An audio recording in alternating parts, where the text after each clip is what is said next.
días, bienvenidos, bien hallados. ¿Qué tal estamos hoy? Bien. ¿Sabemos qué día es? Domingo, día del Señor. Esta pregunta ya la hice otra vez y tiene un poquito de trampa. Domingo, sí. ¿Exactamente qué día? 11. 11 de agosto del 2024. Hoy no se termina ninguna serie, ¿vale? Todavía estamos en plena serie de la armadura de Dios. Pero, ¿qué termina hoy? El fútbol, los días del fútbol. Los Olímpicos. Los Juegos Olímpicos, exactamente. Esta mañana me puse a mirar y dije, ¿quién va el primero? China. Esto puede cambiar todavía hoy a lo largo del día, porque todavía quedan finales que competir, pero va República China en los primeros, seguidos de Estados Unidos, aunque en el medallero total gana Estados Unidos, pero tiene menos oros. Y en 15º puesto está España. Bueno, De momento, de momento. Hombre, no se ha conseguido las medallas de las Olimpiadas de Barcelona 92, que es casi el top que ha conseguido siempre España. O sea, que se lo marca como top máximo a que volver a repetir. Pero bueno, si os dais cuenta, todos los deportistas compiten por una de estas medallas, a ser posible la de oro. Con ello se ven recompensados todo el esfuerzo durante años, un trabajo duro, y consiguen así el reconocimiento, pasar a los libros de historia, la fama. Y siempre hay excepciones. Y este año ha sido más famoso que el que ganó la competición porque se hizo viral en redes sociales. ¿Sabéis de quién estoy hablando? De nuestro amigo, el tirador olímpico turco, Yusuf Dikets. Ahí lo tenemos. ¿Por qué se hizo famoso? Porque en esta modalidad, a 10 metros, mixto, con pistola de aire comprimido, si os habéis fijado en esta especialidad, todos llevan sus cascos, sus gafas que tapan el ojo malo, ayudan a focalizar mejor, a visualizar la diana. Pero este hombre, tranquilamente, con una mano en el bolsillo, sus gafas de ver normal y corriente, a una sola mano y diciendo, aquí estoy yo. Nadie se acuerda o pocos saben quién ha ganado esta competición. No, quedaron segundos. Los primeros fueron los serbios Zorana Arunović y Damir Mikel. Espero haberlo dicho bien.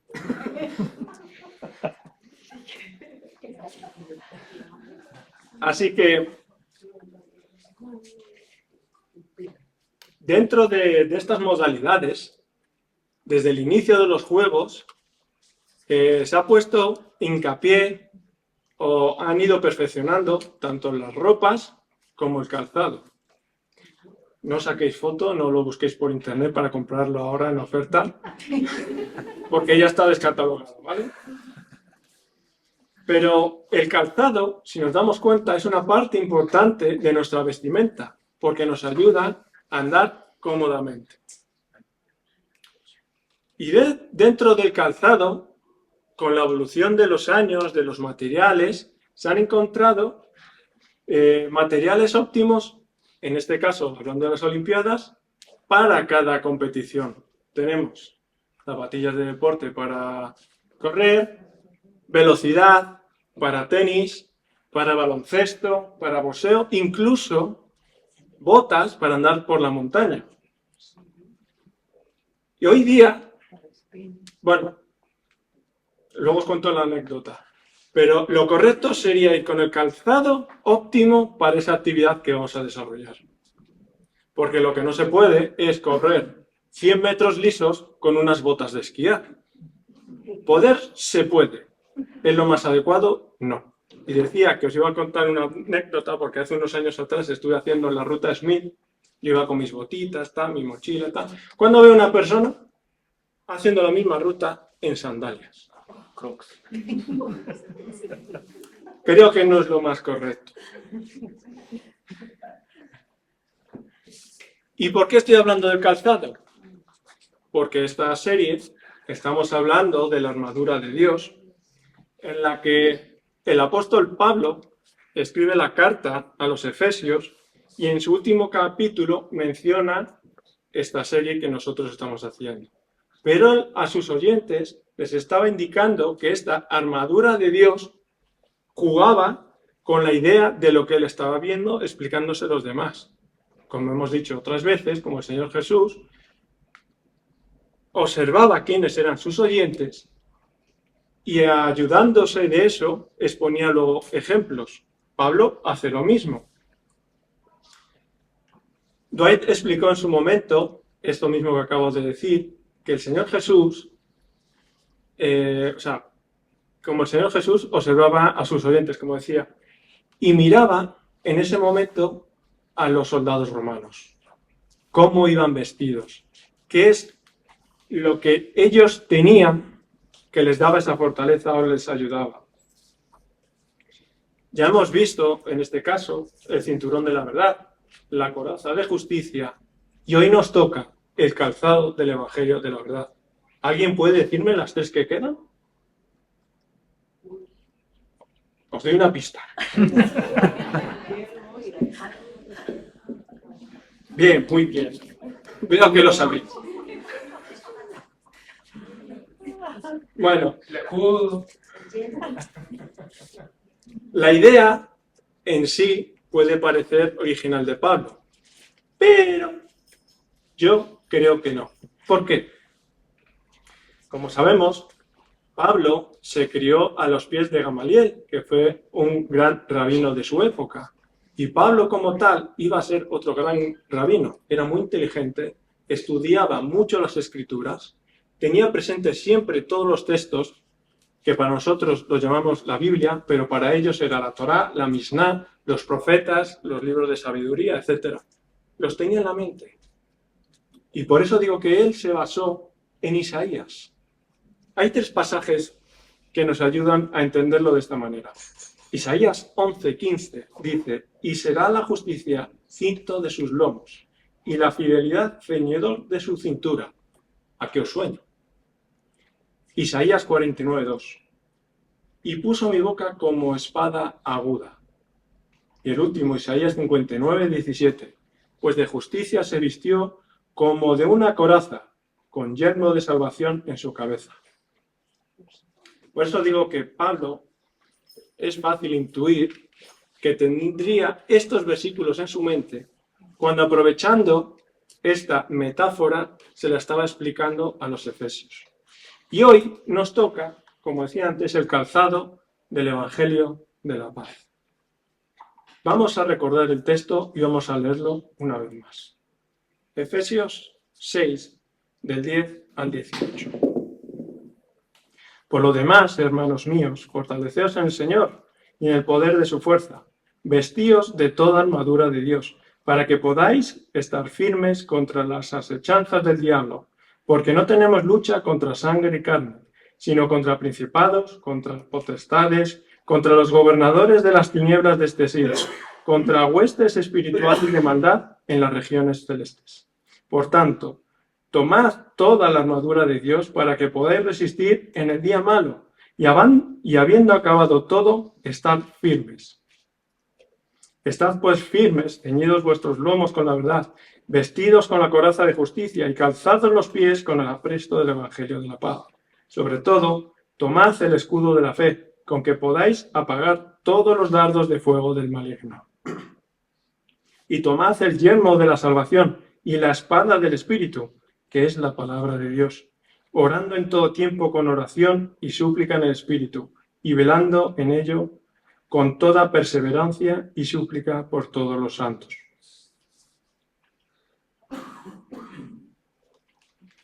Padre Santo, te queremos poner en tus manos este texto, esta enseñanza, Señor. Abre nuestras mentes, nuestros corazones a ti y rompe toda dureza que pueda haber dentro de nosotros. Llénanos de tu Santo Espíritu y llénanos de tu verdad. Te lo pedimos todo, Padre Santo, en el nombre de Jesús. Amén. Como decía, el versículo que vamos a trabajar hoy es el 15 y dice: calzados los pies con el apresto del Evangelio de la paz.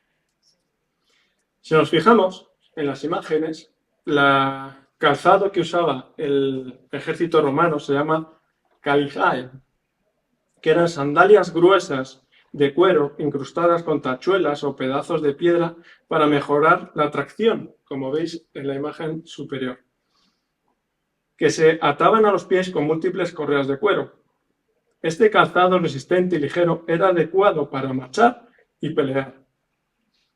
Calzaban más cómodamente con el uso, ya que las suelas de cuero se iban conformando al pie de la persona que las estaba llevando. Hoy día, el calzado de las fuerzas especiales del ejército usan un calzado específico, parecido o igual a este que tenemos aquí abajo, que se adapta correctamente al tipo de misión que van a realizar. Como decíamos hace unos minutos, el calzado es la parte más importante, por así decirlo, de nuestra vestimenta, pues nos ayuda a proteger el pie y a caminar de forma cómoda. Así también, el Evangelio es la parte más importante de nuestras vidas, pues nos hace dirigirnos hacia la reconciliación con Dios, ayudándonos en el camino de nuestra vida. Pablo nos dice que es el apresto del Evangelio de la paz. La palabra esta, apresto, que apenas se usa, pero sí que para los que trabajan con ello entienden muy bien lo que es, y es la preparación que se somete a los tejidos para que tengan mayor consistencia. Pablo seguramente usó esta palabra porque en su mente sabía lo que significaba, ya que su oficio era hacer tiendas. Como hemos leído alguna vez en Hechos 18, del 1 al 3, lo voy a recordar, y dice así: después de estas cosas, Pablo salió de Atenas y fue a Corinto, y halló a un judío llamado Aquila, natural del Ponto, recién venido de Italia con Priscila, su mujer, por cuanto Claudio había mandado que todos los judíos saliesen de Roma. Fue a ellos, y como era del mismo oficio, se quedó con ellos, y trabajaban juntos, pues el oficio de ellos era hacer tiendas. Como antes decía que era fácil intuir que Pablo tuviera el libro de Isaías en la mente, también es fácil intuir el significado que quería darle a esta palabra en este contexto del Evangelio. Y era que preparáramos nuestros corazones para conocer el Evangelio.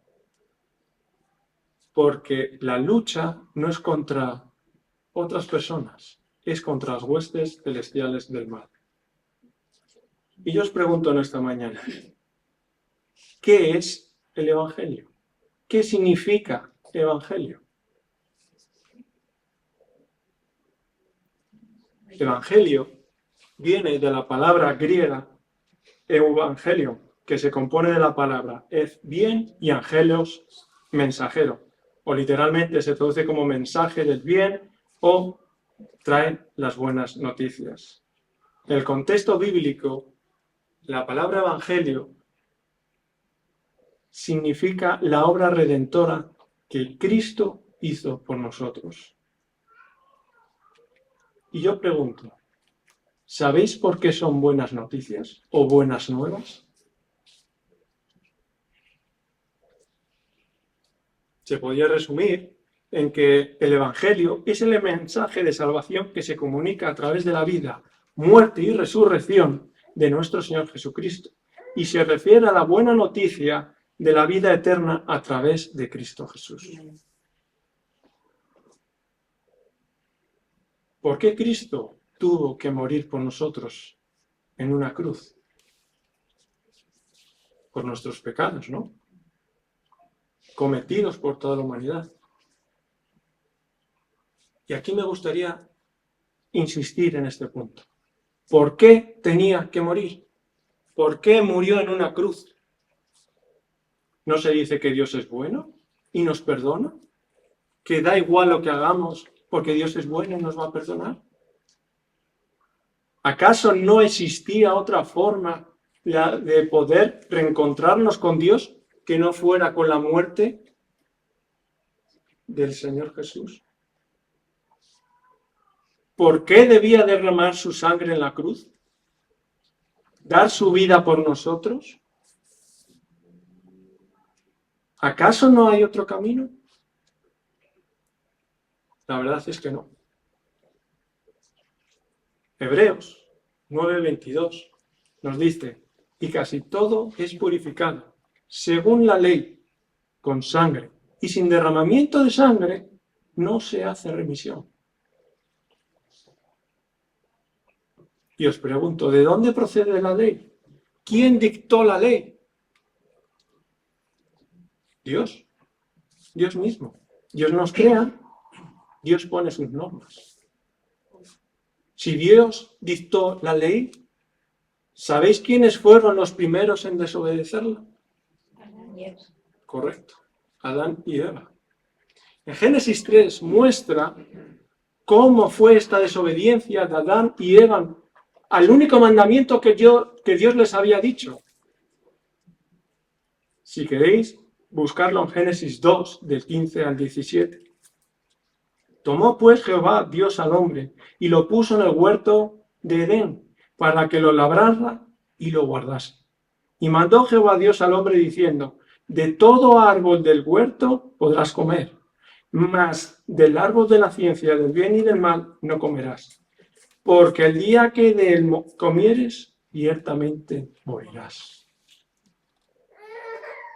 Ciertamente morirás. En verdad no fue una muerte física, sino fue una muerte espiritual.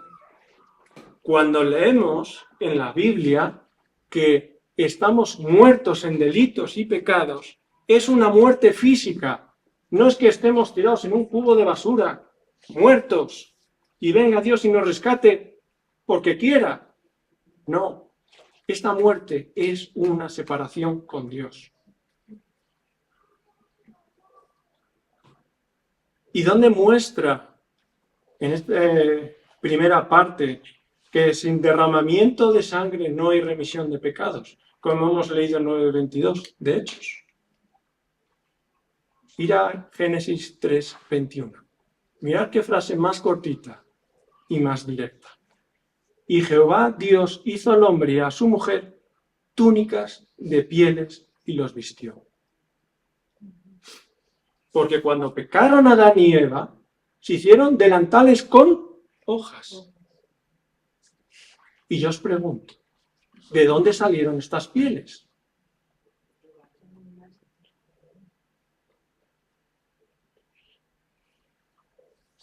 Claramente, tuvo que morir un inocente por el pecado de ellos. Tuvo que haber un derramamiento de sangre para cubrir el pecado de otro. En el libro de Levítico se enseña todo el sistema de sacrificios, cómo se debían de realizar, cuáles eran los animales, cómo tenían que ser esos animales, qué pasaba si tenías dinero, qué animales tenías que procurar. Si no tenías dinero, ¿cuáles eran los otros? ¿Cuáles eran las personas idóneas para hacerla? ¿En qué lugares se debía de hacer? El pecado no es algo baladí, no es algo sin importancia. Es tan importante que a los ojos de Dios no puede mirarlo, lo aborrece. Da igual del tipo que sea. Dios lo llama pecado, al pecado. Hemos dicho que Dios es santo, justo y bueno. Dios es bueno y a la vez es justo y a la vez es santo. No puede haber un atributo mayor que el otro. Por eso decía al inicio que, bueno, si Dios es bueno, pues me va a perdonar. No, porque también es justo. No puede haber uno más grande que el otro. Por eso en la caída del Edén todo cambió. Toda la creación fue contaminada por el pecado. Se produjo una desviación del plan original de Dios.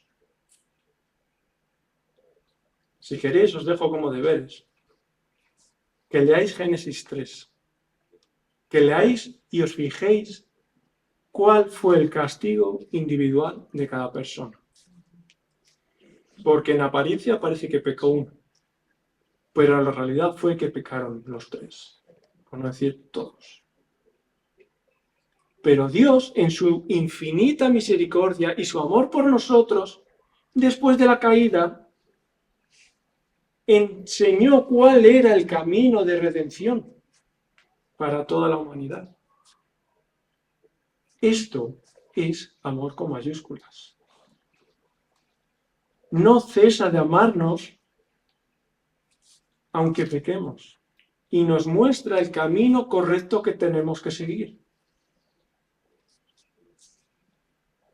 Si habéis leído detenidamente alguna vez el sistema de sacrificios del Antiguo Testamento, es complicado. Para mí, cuando lo leí las primeras veces, en mi mente solo había una cosa: esto yo no soy capaz de cumplirlo, no soy capaz de hacerlo. Pero si Dios lo mandó, era porque éramos capaces de hacerlo. Y cualquiera no podía hacer ese sacrificio, ni podía entrar en el lugar santo, ni en el lugar santísimo. Solo los sacerdotes y el sumo sacerdote.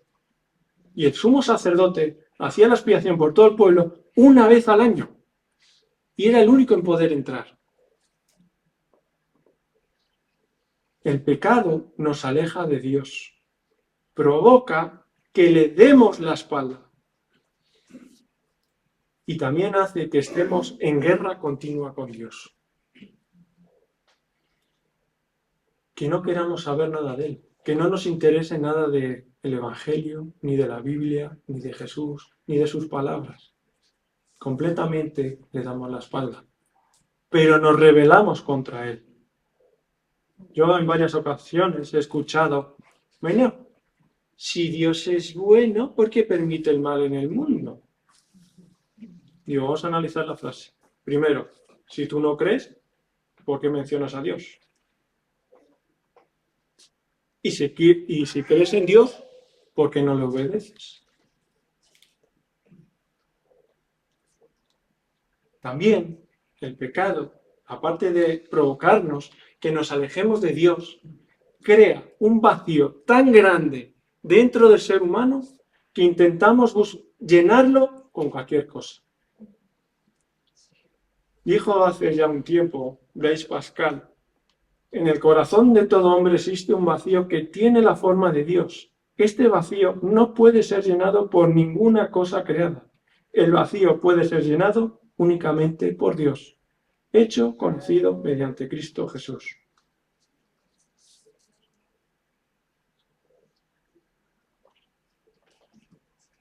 Este vacío que provoca el pecado, esta desobediencia a Dios, nos conduce por otros caminos, a los que Dios no está o no quiere que vayamos. Nos lleva a querer llenarlo con fama, con poder, con gloria, con medallas, con sexo, con alcohol, con drogas.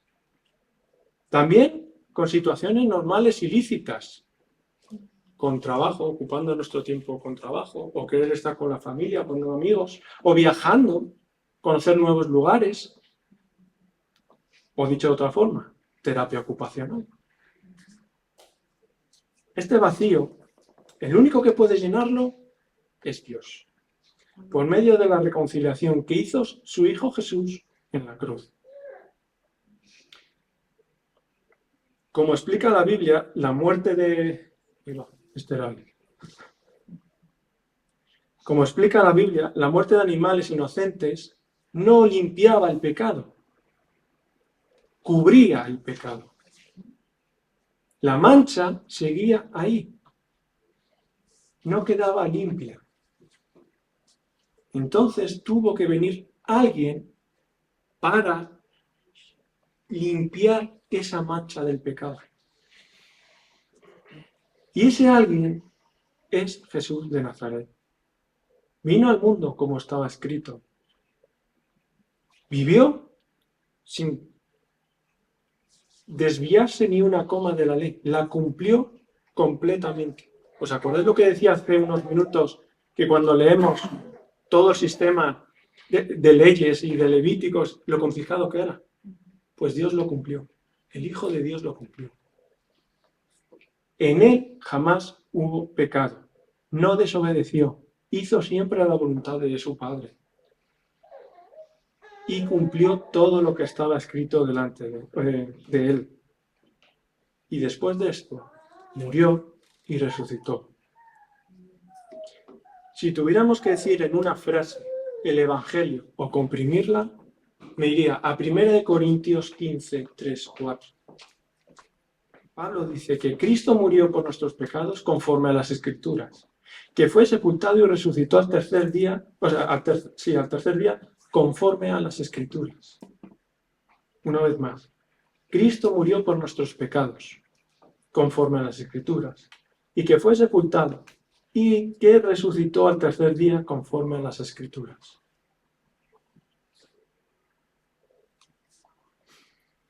En toda competición, los atletas llevan unas insignias, o bien de su equipo, o de la bandera de su país, o los equipos de fútbol, el logo del equipo, etcétera, ¿no?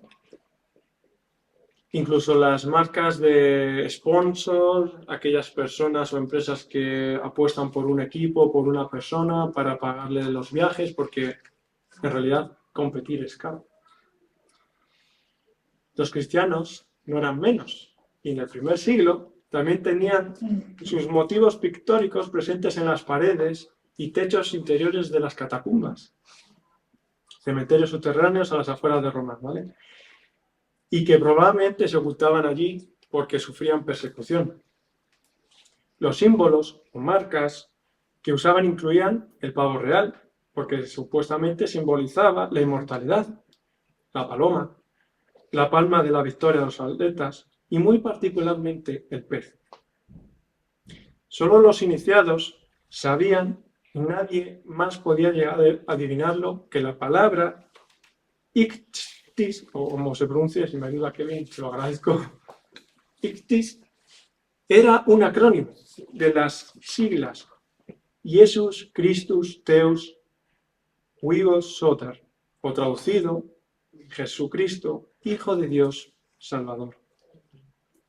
Pero no perduró como símbolo cristiano, sin duda porque la asociación entre Jesús y el pez se basaba básicamente en la coincidencia de unas siglas. Fue casi una disposición fortuita, pero tenía un significado visual en sí mismo. En estas últimas décadas, si os habéis fijado, esta idea de relacionar a los cristianos con el símbolo del pez está tomando fuerza. Muchos se lo tatúan, otros lo llevan en una pegatina en el coche, o en un llavero, o en una funda, lo que sea. Pero lo que realmente simboliza al cristianismo, ¿sabéis qué es?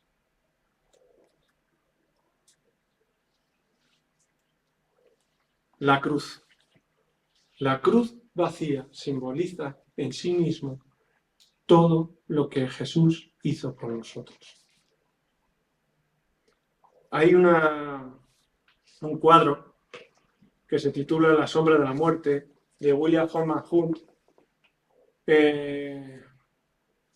Este artista, junto con otros de su época, querían juntar el realismo con el simbolismo. Si os fijáis bien en este cuadro, que tardó aproximadamente unos 3 años, desde 1870 a 1873, en su segundo viaje a Tierra Santa, y que actualmente está expuesto en la Galería de Arte de Manchester, podéis observar cómo el joven Jesús está trabajando en la carpintería de su padre, José. Y en un descanso del trabajo se muestra Jesús estirando los brazos, cansado después de serrar la madera. Si os fijáis, el serrucho está ahí clavado. sobre un larguero y detrás de él cuelgan una estantería con herramientas, creando así lo que el autor llama la sombra de muerte, que prefigura la crucifixión. Su madre María, que está representada a su lado, arrodillada o de espaldas al espectador, mirando hacia la sombra, después de haber estado mirando dentro de un cofre en el que aparecen guardados los regalos que supuestamente los reyes o los magos de Oriente le habían entregado. Y si veis el suelo, está repleto de virutas de madera a modo de alfombra. La cruz es el símbolo por autonomasia del cristianismo. Representa el sacrificio perfecto del Hijo de Dios para el perdón de los pecados de toda la humanidad. Sabemos que la muerte en cruz, en la época romana, era un símbolo de vergüenza y el pago más cruel de los criminales que habían sido condenados a ella. Me gustan estas palabras de John Stott en su libro La cruz de Cristo, que explica brevemente la crucifixión. Cito: la crucifixión parece haber sido inventada por los bárbaros a las fronteras del mundo conocido y adoptada luego tanto por los griegos como por los romanos. Probablemente sea el método más cruel de ejecución jamás practicado, porque demora deliberadamente la muerte hasta haber infligido la máxima tortura posible. La víctima podía padecer durante días antes de morir. Cuando la adoptaron los romanos, la reservaron para los criminales declarados culpables de asesinato, rebelión o robo a mano armada. No se aplicaba a ciudadanos romanos, sino a esclavos, a extranjeros o a cualquier otro considerado indigno de ser tenido por persona. Si cogemos esta idea de la cruz y nos trasladamos de nuevo al Antiguo Testamento, encontramos una de las epifanías más famosas y más predicadas en las iglesias, que hace el reflejo de esta cruz. ¿Sabéis a quién me estoy refiriendo o qué pasaje? A Números 21. Cuando el pueblo de Israel había vuelto a pecar, se había apartado de los mandatos de Dios, habían vuelto a desobedecer, y les castigó Dios con serpientes ardientes, o sea, serpientes venenosas, provocando que muchos murieran por la mordedura de estas serpientes. Cuando la agonía, el sufrimiento, provocaron en sus corazones que se arrepintieran, que se volvieran a Dios. Dios los perdonó y le dijo a Moisés, Números 21 del 8 al 9. Y Jehová dijo a Moisés, hazte una serpiente ardiente y ponla sobre un asta, y cualquiera que fuere mordido y mirare a ella, vivirá. Y Moisés hizo una serpiente de bronce y la puso sobre un asta, y cuando alguna serpiente mordía a alguno, miraba a la serpiente de bronce y vivía. ¿Veis el paralelismo con la cruz de Cristo? Si no queremos morir, ¿dónde tenemos que poner nuestra mirada? También para el pueblo israelí era maldito aquel que estaba clavado en un madero. Deuteronomios 21:33. El hecho de mirar la serpiente de bronce sobre un asta para el pueblo israelí es el mirar que tiene todo cristiano a la cruz. No adorando la cruz como un ídolo, como les pasó a ellos. Si veis aquí abajo la nota, que al final tuvo que venir Ezequías y quitarlo, porque estaban adorando más al símbolo que a lo que era, sino como el hecho de quién estuvo ahí clavado y por qué estuvo ahí clavado. El Señor Jesús estuvo clavado en esa cruz por nuestros pecados. El precio de su sangre derramada en ella es el precio más alto que se puede pagar por nuestras vidas. Recordad, sin derramamiento de sangre no hay remisión de pecados. Hemos pecado Ahora, ¿quién pagará por nuestras culpas? ¿Crees que tienes dinero suficiente o poder suficiente como para pagar tu propia deuda? No. Está escrito también en la Biblia, al final, en Apocalipsis, que ni siquiera se encontró uno bueno delante de Dios. Ni los que estamos aquí, ni los que nos puedan ver en redes sociales luego, son buenos, ni son perfectos. Y esta fue la pregunta más importante que me hicieron hace 9 años y 7 meses, exactamente. David,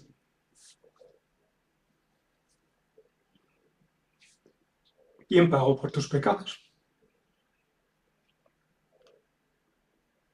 Fue en ese momento en el que yo me di cuenta de que nada podía hacer para reconciliarme con Dios.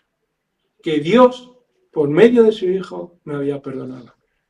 Que daba igual lo que yo hiciera, que fuera misa, que fuera monaguillo, que colaborara en catequesis, 1000 cosas. Nada de eso me valía. Es un misterio cómo el Señor Jesús carga sobre Él nuestras culpas, pero es un hecho que Él ha pagado el precio. La crucifixión, la muerte, el derramamiento de sangre quedaría en aguas de borrajas si no hubiera resucitado. La resurrección representa la victoria en la redención del ser humano.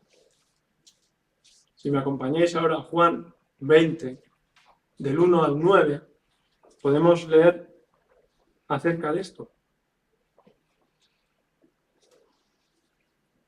El primer día de la semana, María Magdalena fue de mañana, siendo aún oscuro, al sepulcro, y vio quitada la piedra del sepulcro.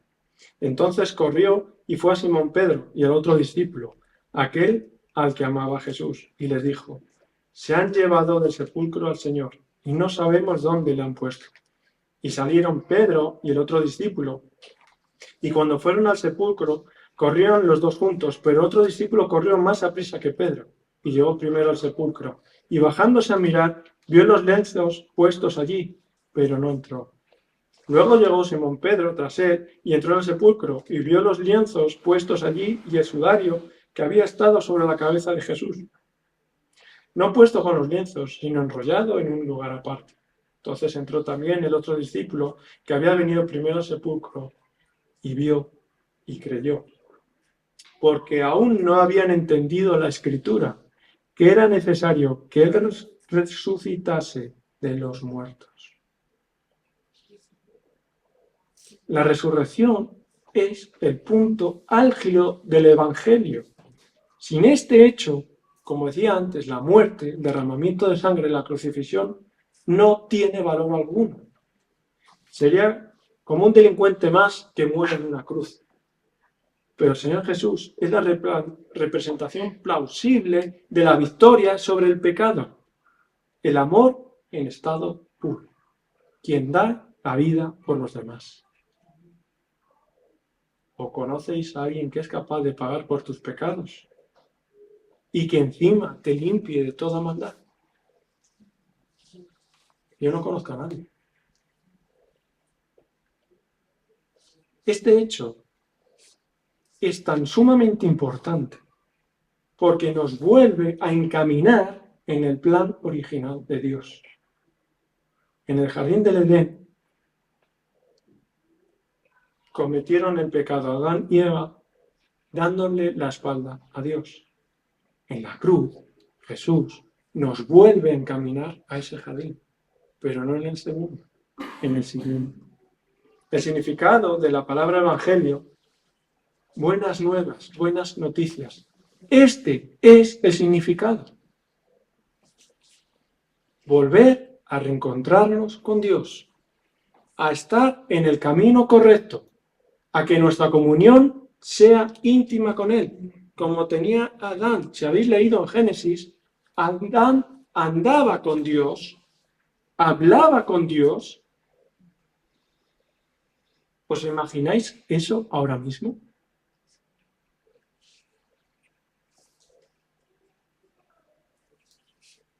Como decía antes, es una guerra. El pecado es una guerra con Dios. Cristo trae la paz. Por eso, en el versículo 15 que estamos viendo hoy, termina Pablo diciendo, y calzados los pies con el apresto del Evangelio de la paz. Esta es la paz. Cesa nuestra guerra con Dios, nuestras desobediencias, y nos trae la paz. Muchas personas buscan la paz, como decía antes, llenando ese inmenso agujero que hay dentro de sus vidas. Pero Dios, esta persona, por medio de su Hijo Jesucristo, es el que llena nuestros corazones y nos trae paz a nuestras vidas. ¿Quién hoy día no ansia esta paz? Da igual lo que pase. Da igual que se haya rumores de guerra, que a lo mejor Georgia entre otra vez en guerra, que no se acabe la de Ucrania, etcétera, etcétera. Esto nos trae paz. Es difícil, lo sé, pero hay que tenerlo presente. Jesús trae la paz entre los hombres y Dios. Ya no hay más guerra con Dios. Como decía al inicio, en Efesios 6:12, ¿qué es lo que nos dice Pablo? ¿Con quién es contra esta guerra? ¿Contra principados? ¿Contra potestades? ¿Contra los gobernadores de las tinieblas de este siglo? ¿Contra huestes espirituales de maldad en las regiones celestes?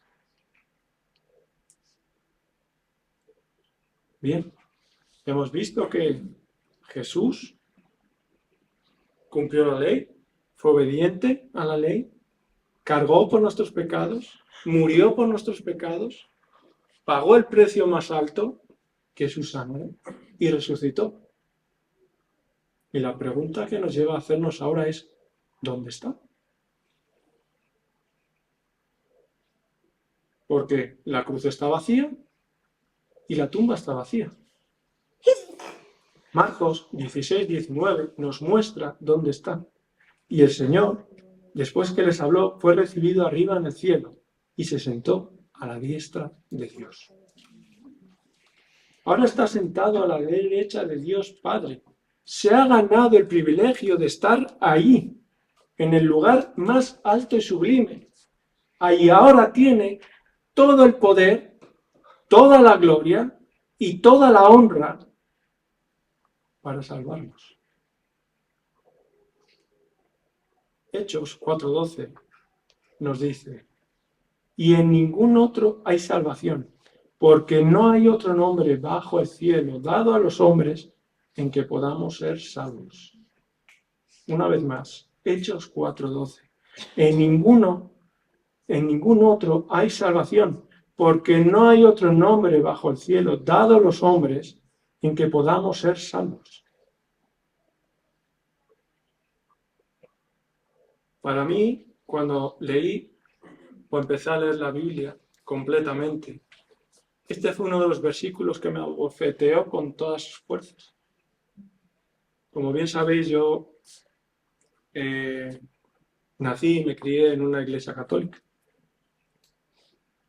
Y estas palabras, no hay otro nombre bajo el cielo dado a los hombres en que podamos ser salvos, eliminó de un plumazo todas las vírgenes, todos los santos, todos los cristos, todas las imágenes que había visto desde bien pequeño. Rompió en mí unos ojos que estaban velados y me dio el conocimiento de la verdad. Porque da igual a la Virgen que vayas, al santo que vayas, a la procesión que vayas, a las peregrinaciones, sé muy bien de lo que estoy hablando, que no hay otro nombre bajo el cielo dado a los hombres en el cual podamos tener salvación.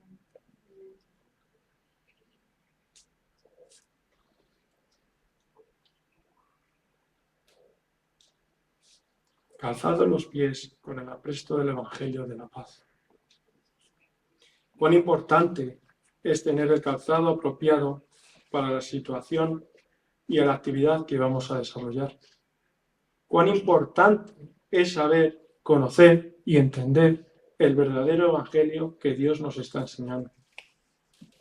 cuán importante es tener presente que el pecado provoca la guerra espiritual más dura que se conoce, pues no saberlo hace que nuestras vidas vivan eternamente en el horno de fuego, donde el fuego no se apaga y el sonido del crujir y rechinar de dientes no cesa.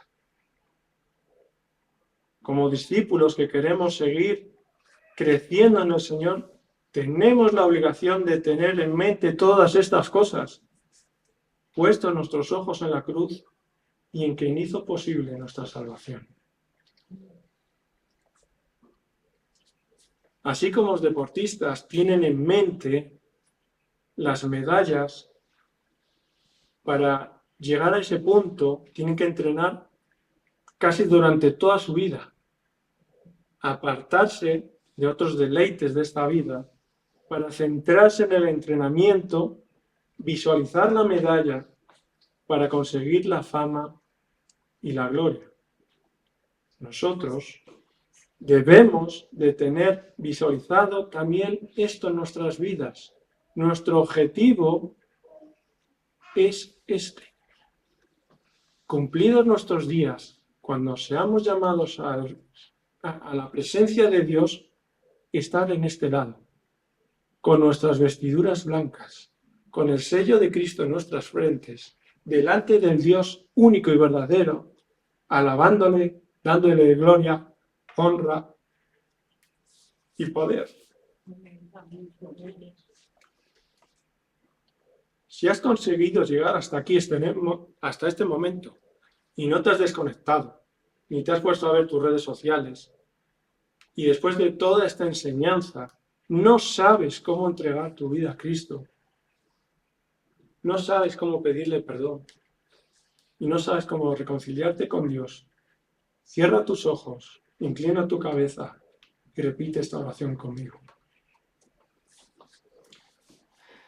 Santo Dios altísimo, que habitas entre querubines, y la tierra es estrado de tus pies, vengo a ti en este momento arrepentido de todos mis pecados.